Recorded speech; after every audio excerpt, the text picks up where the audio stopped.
Assalamualaikum. I am your Islamic teacher. This is your chapter Good Conduct and Characters. Cleanliness and Purity हमने पढ़ा था. उसके बाद हमने पढ़ा था Truthfulness. इसके बाद हमारा टॉपिक था Truthworthiness and Honesty. इसके बाद हमारा चैप्टर था एहसान, Benevolence, Spirit of Sacrifice and Nationalism.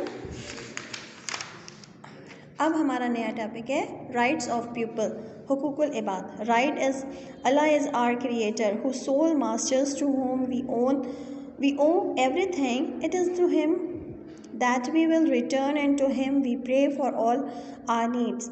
अल्लाह ताला हमारा बनाने वाला है, अल्लाह ताला हमारी रूह को बनाने वाला है. उसने हमें सब कुछ दिया है, वो हम उसकी तरफ से ही आए हैं और हमें उसके पलट कर उसके पास ही वापस जाना है. और हम अपनी दुआओं में उससे ही मदद मांगते हैं अपनी ज़रूरतों के लिए. He give us food, life, water, shelter and survive. यानी कि उसने हमें ज़िंदगी गुजारने के लिए, रहने के लिए घर भी दिया है, रोज़ी दी है, ज़िंदगी दी है, सेहत दी है, हर चीज़ दी है अल्लाह ताला ने.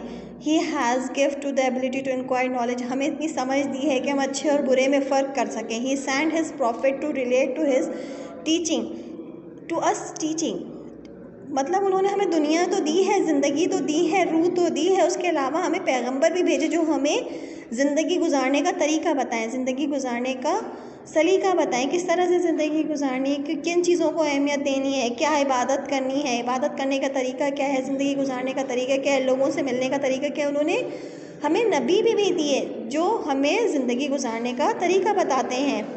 हज़रत मोहम्मद मुस्तफ़ा सल्लल्लाहु अलैहि वसल्लम best human being brought us the most complete religion Islam. और हमें हुज़ूर पाक सल्लल्लाहु अलैहि वसल्लम को एक मज़हब दिया, हमें इस्लाम मज़हब बताया जिसको समझाने के लिए हुज़ूर पाक को हमें भेजा, जो इन्होंने हमें ज़ाब्ते हयात बताया कि ज़िंदगी गुजारनी कैसी है. The Holi Quran is still with us in the complete form of help to us read our lives according to Allah's teaching. और फिर कुरान शरीफ भेजा जिसमें बताया कि तुम्हें ज़िंदगी गुजारनी किस तरह से है, अपनी ज़िंदगी को किस तरह से लेके चलना है, अल्लाह के बताए हुए अमल पे किस तरह से चलना है.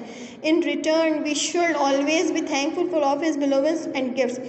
इसके बदले में हमें क्या, उसका शुक्र अदा करना चाहिए जो तोहफ़ा उसने हमें दिया है, जो एहसान उसने हमारे ऊपर किया है.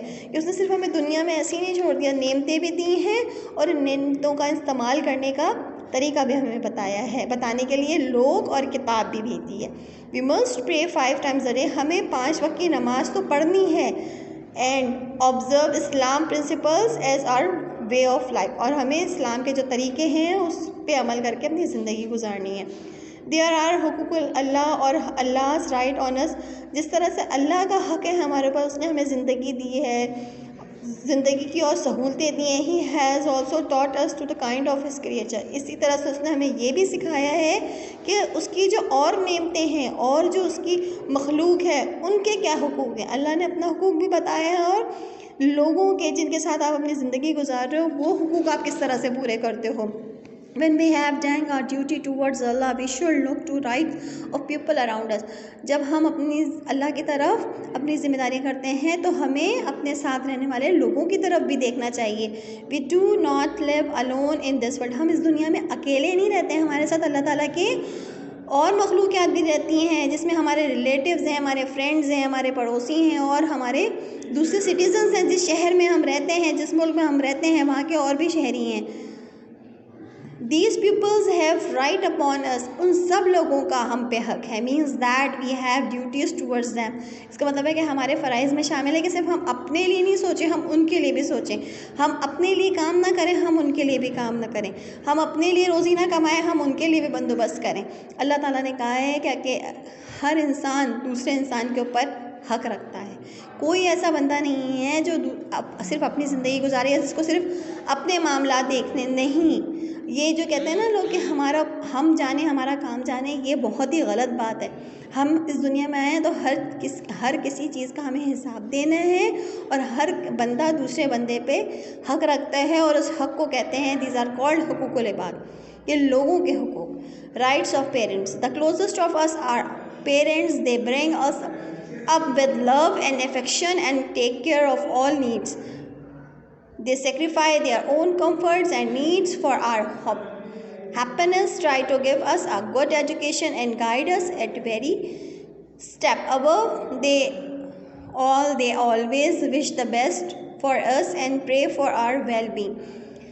वालदैन के हुकूक, सबसे करीबी रिश्ता किसका होता है? वालदैन का होता है अपने बच्चों के पास, जो हमें प्यार देते हैं, जो हमें ज़िंदगी गुजारने की सारी ज़रूरतें मुहैया करते हैं। अल्लाह ताला ने उनके थ्रू हमें सारी ज़िंदगी की सहूलतें दी जाती है, जो हमारे लिए और हमारे आराम के लिए हमारी खुशियों के लिए बहुत ज़्यादा सेक्रीफाइस करते हैं, बहुत सारी कुर्बानियाँ देते हैं, हमें अच्छी तालीम देते हैं, हमें अच्छे रास्ते पे लेके चलते हैं, हमारी हर मुश्किल में हमारी मदद करते हैं, बीमार होते हैं तो हमारी ज़िम्मेदारी करते हैं। ये अल्लाह ताला का सबसे बेहतरीन तोहफ़ा है अच्छे वालिदैन।